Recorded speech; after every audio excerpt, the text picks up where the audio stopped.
وصفتنا لليوم هي شوربة الدجاج مع الذرة المسلوقة والشوفان. شوربة كتير طيبة راح تحبوها كتير. لحتى نعرف كيف بتتحضر الشوربة خلونا سوا نتابع الفيديو.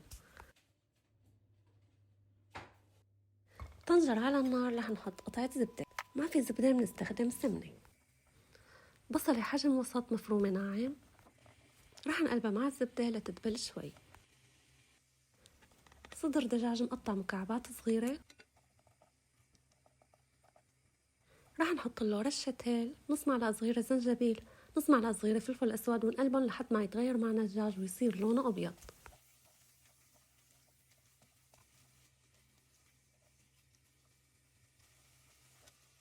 حبة جزر مقطع مكعبات صغيرة رح نقلبها مع الدجاج ونغطي الطنجرة لحد ما يستوي معنا الدجاج والجزر.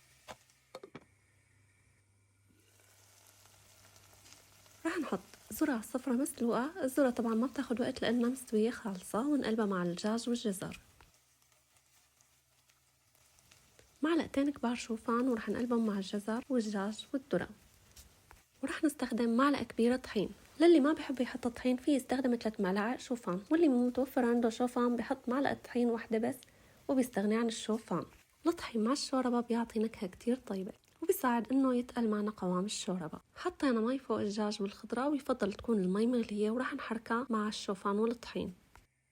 رح نظبط الملح ونحط 3/4 كوب كريمة طبخ، ورح نحركهم لحتى تتجانس معنا الكريمة مع المي اللي محطوطة بالشوربة. طبعا لما نضيف الكريمة لازم تكون المي عم تغلي، ما نضيف الكريمة إذا كانت المي لسه ما غلت اللي ضفناها للشوربة.